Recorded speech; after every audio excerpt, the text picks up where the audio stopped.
tal? Bienvenidos. Mi nombre es Eunice Saraí Villagómez González y este es GIONI, Ciencia y Cultura en Corto, un espacio dedicado a la divulgación científica, artística y cultural.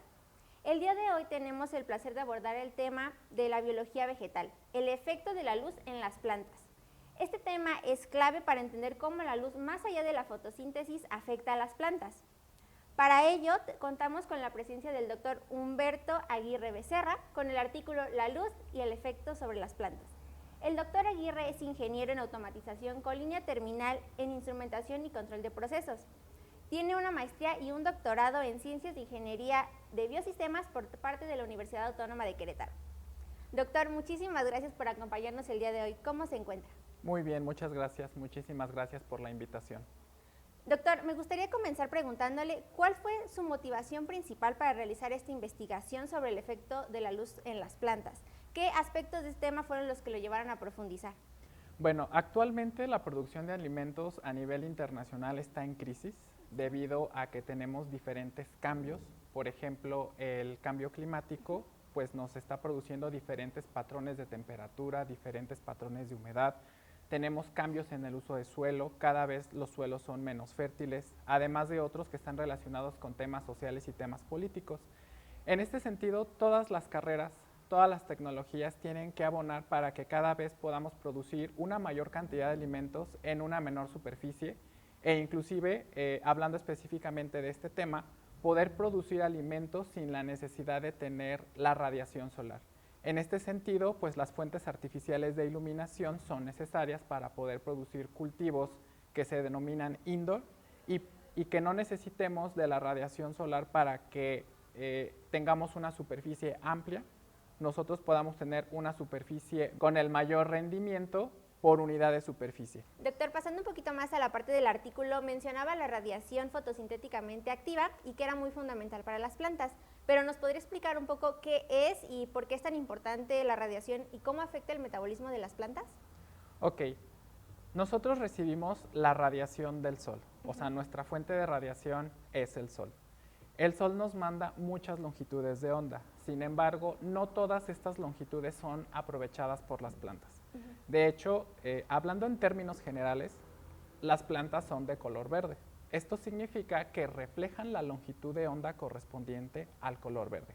Y digo en términos generales porque sabemos que también hay colores diversos en el reino vegetal. O sea, tenemos plantas moradas, tenemos plantas de color naranja, pero hablando en términos generales, pues son de color verde.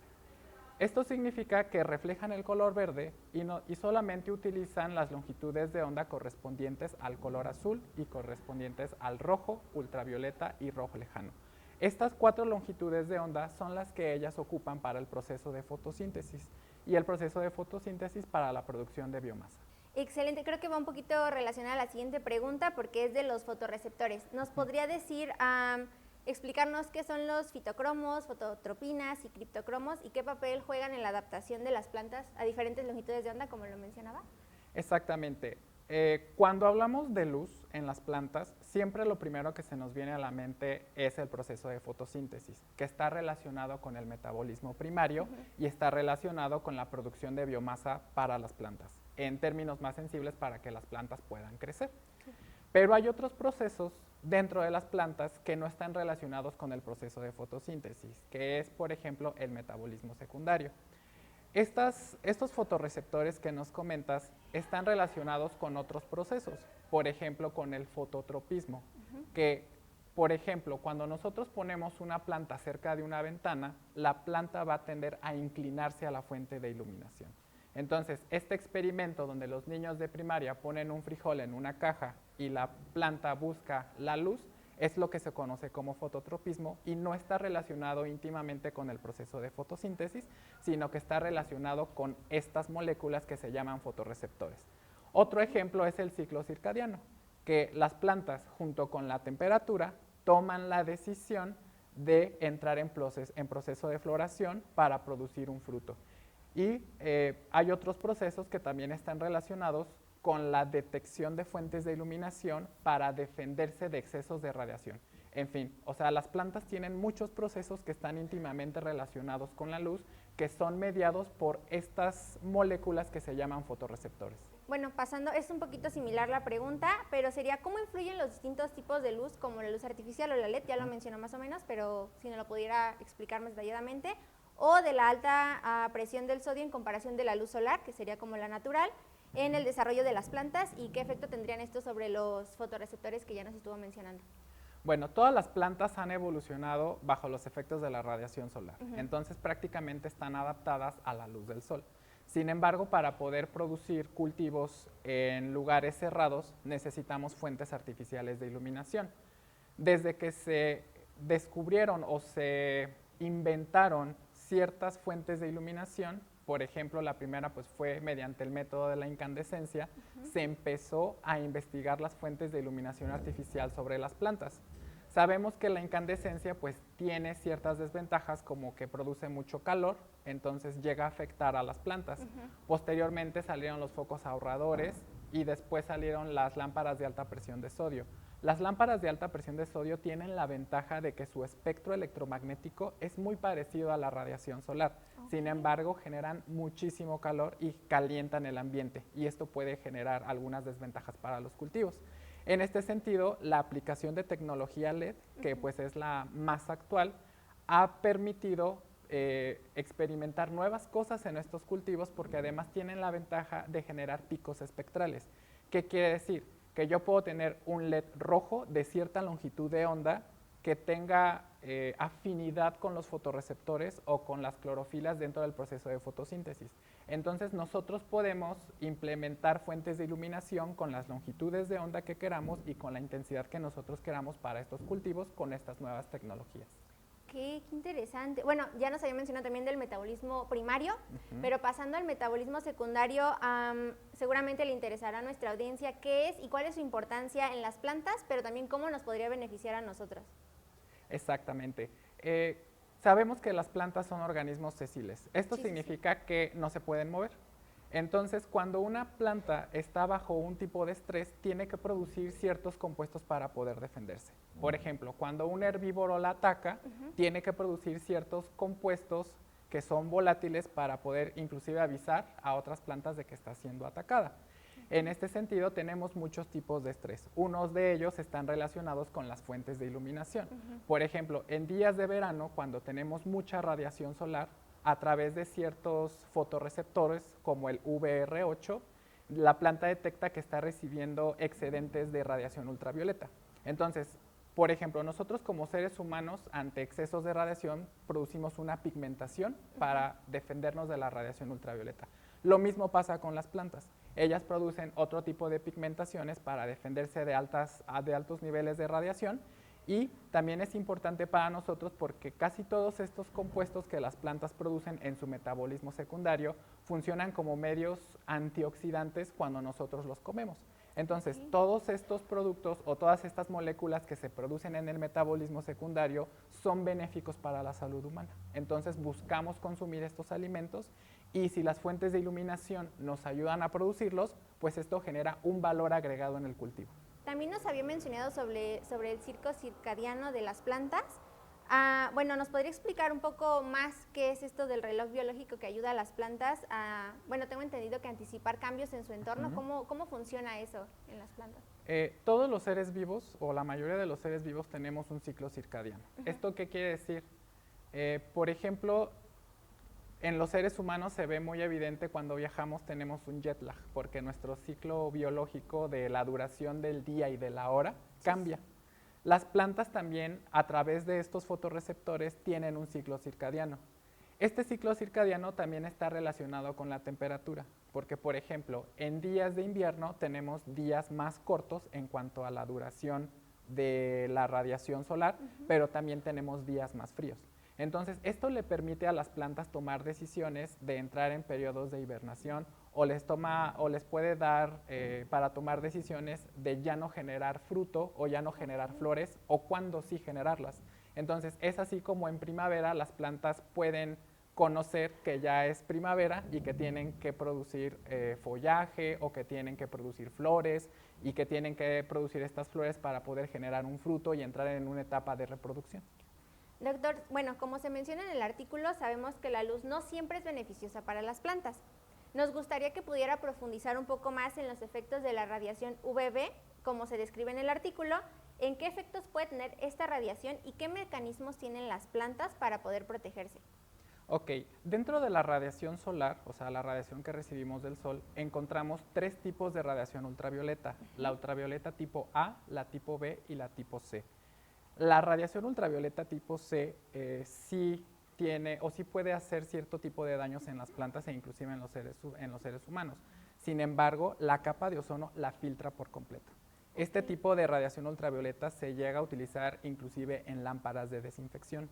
Entonces, la radiación ultravioleta tipo A y la radiación ultravioleta tipo B es la que nos llega a la superficie de la Tierra después de que es filtrada por la capa de ozono. También de ahí la importancia de la capa de ozono y de que la cuidemos.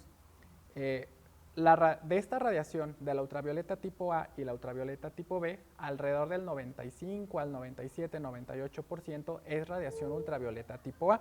La radiación ultravioleta tipo A es necesaria para los procesos metabólicos de las plantas, es necesaria para el proceso de la fotosíntesis. La radiación ultravioleta tipo B sí llega a causar ciertos daños en las estructuras de las plantas. Es por eso que en los últimos años se descubrió que uno de estos fotorreceptores específicos se encarga de sensar esta radiación, que es la radiación ultravioleta tipo B. Este fotorreceptor es el receptor VR8.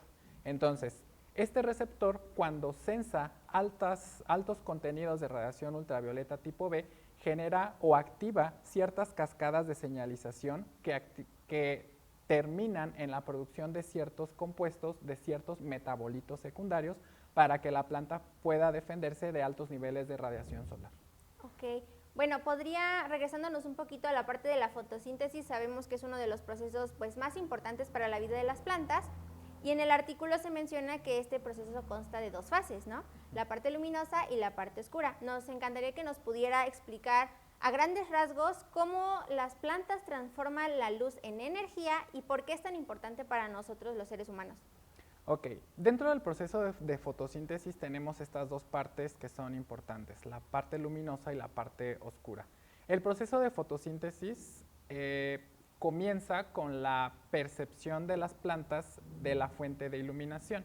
Entonces, la luz, que es energía, es captada por la clorofila y genera moléculas de energía. Estas moléculas de energía forman parte del proceso lumínico de la fotosíntesis. Posteriormente, en la fase oscura, vamos a tener que estas moléculas de energía que fueron generadas en la parte lumínica se van a utilizar para generar moléculas de azúcar, de algunos tipos de azúcares, que estos posteriormente se van a ir agrupando para producir o incrementar la biomasa de la planta. En términos generales, eso es de lo que trata la fotosíntesis. Doctor, pasando a localmente, ¿cómo la optimización de cultivos e invernaderos nos podría beneficiar tanto en Querétaro como en México? Ok, hablando de la tecnología de invernaderos, hay que puntualizar para qué son. Entonces, los invernaderos son recintos cerrados donde nosotros podemos controlar las variables ambientales. Estas variables están relacionadas con temperatura, con humedad, con riego, con niveles de dióxido de carbono dentro del invernadero. Todo esto con la finalidad de incrementar el rendimiento. Esto quiere decir tener una mayor producción de lo que estemos cultivando dentro de este recinto por unidad de área. En este caso, pues los sistemas de iluminación pueden llegar a formar parte de la tecnología dentro de estas construcciones. Para este sentido, pues sí es importante mencionar que instalar sistemas de iluminación artificial sí puede incrementar el rendimiento de los cultivos, pero con un costo inicial. Actualmente, este tipo de tecnología solamente se implementa en invernaderos de alta tecnología. Un compromiso con la sociedad sería poder disminuir los costos de estos sistemas de iluminación artificial para que medianos y pequeños productores también los puedan instalar. Adicionalmente, también hay que comentar que la tecnología de invernaderos generalmente es importada de otros países que tienen otras condiciones de temperatura, otras condiciones de humedad o en general otras condiciones climáticas. En México se han importado estos sistemas y en algunos casos no han tenido éxito. han tenido que ser modificados para adaptarse a las condiciones climáticas de México. Entonces, generar la tecnología de forma local sería una forma de solucionar los problemas que se presentan a futuro cuando importamos tecnologías a países como Israel, a tecnologías como los Países Bajos o como a España, que son los pioneros en la implementación de la tecnología bajo invernadero. Ok, de acuerdo, doctor. Bueno, ya hablamos de las necesidades en México. ¿Qué tan diferentes son con las de otros países? ¿Qué se necesita en otros países que hace que cuando vienen a México no funcione esa tecnología aquí? Ok, tienen diferentes condiciones de radiación solar, tienen diferentes condiciones de temperatura, tienen diferentes condiciones de humedad relativa. Por ejemplo, en los Países Bajos los invernaderos son de cristal porque su finalidad es mantener el calor dentro del invernadero. En algunos años se llegaron a importar ese tipo de recintos aquí a México y no funcionaron porque nosotros tenemos el problema inverso. La radiación que nosotros tenemos en México es muy alta y lo que buscamos es bajar las temperaturas dentro de los invernaderos. Entonces la innovación en estos recintos estuvo relacionada a cómo podemos nosotros bajar la temperatura. Fue a través de paredes húmedas, fue a través de pantallas solares, fue a través de otro tipo de tecnologías, pero algunas con algún costo, no solamente económico, sino también técnico. Por ejemplo, las paredes húmedas incrementan la humedad en los invernaderos y podemos tener enfermedades fúngicas. Las pantallas térmicas ciertamente limitan cuánta radiación llega al cultivo y por lo tanto no aumenta tanto la temperatura, pero también sacrificamos un poco la parte de la radiación necesaria para los procesos de fotosíntesis. Entonces, generar este tipo de tecnologías nos podría ayudar a mitigar los efectos de las tecnologías que actualmente se utilizan para producir bajo invernadero. De acuerdo al gasto, digamos, económico, ¿es viable en México aplicarlos? Porque, bueno, conocemos que tenemos diferencias en la radiación, en condiciones climáticas, ¿no? Pero también tenemos diferencias económicas. ¿Es viable en México traer esta tecnología y que la podamos aplicar a gran escala? Es viable. Hay que recordar que cuando la tecnología LED salió al mercado era muy cara. Más o menos por los 90 que se empezó a popularizar el uso de la tecnología LED, los focos eran relativamente caros. Conforme fueron pasando los años, igual que con todas las tecnologías, los precios comenzaron a disminuir. Actualmente utilizar tecnología LED, pues todo mundo tenemos acceso, o sea, hoy vamos a tiendas comerciales y ya vemos focos LED a un precio razonable. Lo mismo está pasando con las fuentes de iluminación específicas para el uso en el campo. Poco a poco los precios van bajando y se van haciendo más accesibles para los medianos y pequeños productores. Doctor, ¿y qué experimentos ha realizado en esta área? Bueno, nosotros hemos tenido la oportunidad de realizar algunos experimentos ya con algunas plantas. De hecho, mi proyecto de tesis de doctorado estuvo con plántula de jitomate. Entonces, en estos experimentos nosotros pudimos incrementar los compuestos bioactivos de la plántula de jitomate. Esto le ayuda a la plántula a que cuando se pase al invernadero tenga una mayor resistencia. Adicionalmente, actualmente estamos trabajando con albahaca morada. Entonces, la albahaca morada pues se utiliza a nivel gastronómico, es muy importante porque tiene aceite esencial. Entonces, el objetivo de estas investigaciones específicas con la albahaca morada es poder incrementar la cantidad de aceite esencial que la planta produce, al igual que otros compuestos aromáticos. Para este tipo de experimentos nosotros necesitamos pues ciertas metodologías, porque lo que nosotros queremos conocer es qué tipo de radiación utiliza, o sea, qué longitudes de onda utiliza la planta para producir estos compuestos bioactivos. También nos gustaría conocer la cantidad de radiación que requiere, esto en términos de cantidad de iluminación, o también nos gustaría conocer cuántas horas al día la planta necesita para producir estos metabolitos. En este sentido, son 3 variaciones dentro de los experimentos de luz los que solemos utilizar. La calidad de la iluminación, que está relacionada con la longitud de onda que recibe, la cantidad de iluminación, que está relacionado con la intensidad, y las horas de iluminación que requiere durante todo el día. Para estos experimentos, pues nosotros utilizamos ciertos aparatos de iluminación como sensores cuánticos de luz para determinar la cantidad de iluminación, o podemos utilizar también los luxómetros. Sin embargo, pues todos tienen sus pros y sus contras. Por ejemplo, los luxómetros están diseñados solamente para detectar luz visible al ojo humano. Entonces, estos no nos detectan la radiación ultravioleta. Entonces, para eso utilizamos otros como los sensores cuánticos de luz. Entonces, instrumentar este tipo de experimentos pues también es importante para la parte de la reproducibilidad a nivel metodológico dentro de un experimento. Ok, excelente. Bueno, este sería, digamos que antes de despedirnos, nos gustaría saber su opinión sobre las posibles aplicaciones de esta investigación en el futuro. ¿Qué otras aplicaciones tiene? Pues como mencionamos en un principio, la producción de alimentos está en crisis. Entonces, hasta el momento, si nosotros producimos a cielo abierto, pues es un solo piso que recibe la radiación solar y producimos diferente tipo de hortalizas. Entonces, nuestra visión es de que podamos tener lugares cerrados donde podamos tener varios niveles de producción de alimentos. Esto nos ahorraría mucho espacio, además de que nos reduciría el consumo de agua. Además, aunado al problema de que los suelos cada vez son menos fértiles por contaminación con metales pesados, por problemas de sodicidad, pues esto nos permite generar condiciones específicas y controladas para la producción de alimentos en un futuro. Entonces, con esto se busca optimizar el rendimiento de los cultivos, ¿no? Exactamente. Ok, de acuerdo. Muchísimas gracias por sus respuestas. ¿Quisiera agregarnos algo más a su audiencia, al público que le está viendo? Pues igual agradecer a todas las personas que han contribuido a este tipo de experimentos aquí en la Universidad Autónoma de Querétaro, sobre todo en el campus Amazcala, que es donde nosotros estamos trabajando y que esperamos que ustedes también algún día lo quieran conocer. Pues muchísimas gracias de nuevo por estar aquí con nosotros. De mi parte y de los que hacen posible este programa, agradecemos su presencia y esperamos volver a verlo pronto aquí. Ha sido un honor. Y pues mi nombre es Eunice Saray Villagómez González y este es GIONI, Ciencia y Cultura en Corto. Hasta pronto.